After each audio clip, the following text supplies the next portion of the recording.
안녕하세요, JB입니다. 네, 여러분, 드디어 지긋지긋한 9월이 끝났습니다. 9월은 역사적으로도 주식시장에서 가장 안 좋은 달이라는 통계가 있었고, 올해 9월 역시 주식하는 사람들에겐 최악의 9월로 기억될 것 같습니다. 마지막 날까지 기어코 주가를 빼버리며 정말 마른 오징어도 짜면 물이 나온다는 사채업자들 사이에서 떠돈다는 전설의 그 명언을 다시 한번 확인시켜줬습니다. 일단 어제 빠졌던 이유는요, 요샌 그냥 모든 게 다 하락의 이유가 되고 악재가 돼버린 상황이라 이렇게 이유를 분석하는 게 크게 의미 없긴 하지만 그래도 말씀드리겠습니다. 어제 같은 경우엔 8월 개인 소비 지출 수치가 예상보다 높게 나왔습니다. 전년 동월 대비 6.2% 상승을 한 건데요. 개인 소비 지출이 좀 줄어야 그만큼 물가가 좀 안정이 될 텐데 여전히 미국의 소비자들의 소비 심리는 너무나 좋습니다. 아무리 생각해도 미국의 침체를 바라야만 하는 이 상황이 정말 어이가 없네요. 자, 그래도 그 와중에 우리가 괜찮게 볼만한 신호로는요, 애플이 어제도 크게 3% 하락을 했다는 점입니다. 아니, 애플이 떨어지면 나스닥 지수 전체가 떨어지는 거랑 똑같은 건데 이게 무슨 괜찮게 볼만한 신호라는 거야 라고 생각하는 분들이 계실 수도 있는데요. 여러분, 역사적으로 이런 극악의 하락장에서는요, 안타깝지만 개미가 다 털려나가야지 그때부터 주식시장이 오르기 시작합니다. 이게 참 세월이 지나도 변치 않는 어쩔 수 없는 절대불변의 진리인데요. 그렇기 때문에 마지막까지 잘 버티던 애플의 이러한 하락은 분명 의미가 있습니다.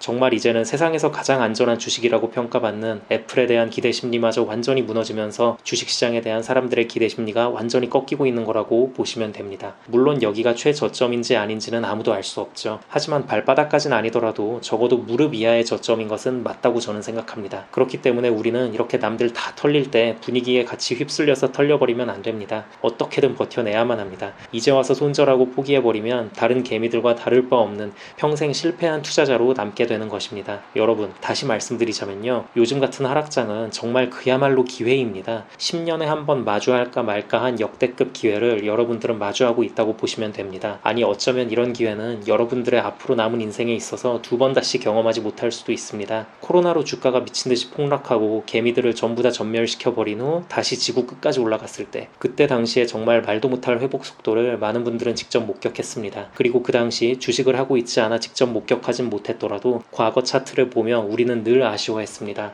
아, 저때 저점에 샀으면 도대체 돈을 얼마를 번 거야. 저런 거야말로 돈 복사 되는 건데 너무 아쉽다. 그리고 그때 산 사람들 너무 부럽다. 이런 식으로 늘 아쉬워하셨을 것입니다. 그리고 우린 지금 그때 그 당시보다 어쩌면 더 크고 더 좋은 기회를 온몸으로 마주하고 있는 겁니다. 그렇기 때문에 이런 상황에선 공포에 질려 도망을 칠 게 아니라 오히려 추가 매수를 통해 수량을 늘려야만 하는 이유입니다. 코로나 폭락 당시에도 모두가 공포를 느껴 도망갔을 때 끝까지 우직하게 버티던 투자자들은 결국 승리했습니다. 우리들도 그렇게 돼야 하지 않겠습니까?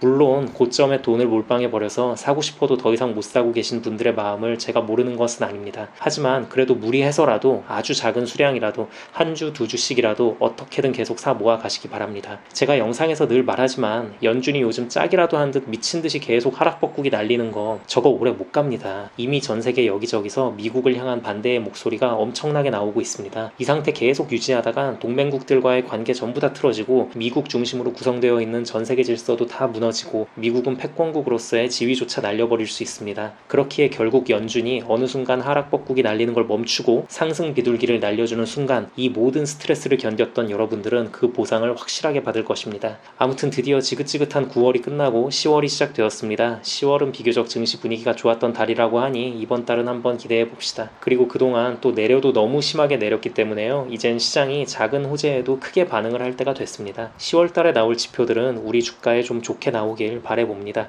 그리고 부디 연준 인사들이 상승 비둘기 몇 마리 좀 날려주길 바라봅니다. 여러분, 요즘 하락폭이 너무 커서 제가 이 말을 차마 민망해서 영상 마지막에 담지 못하고 있었는데요. 그래도 오늘은 좀 해야 할 것 같습니다. 왜냐면 아무리 상황이 최악으로 치더라도 어쩔 수 없는 진리이자 특히 이럴 때일수록 더욱 되새겨야 할 정답이기 때문입니다. 변동성은 견디면 그만입니다. 감사합니다.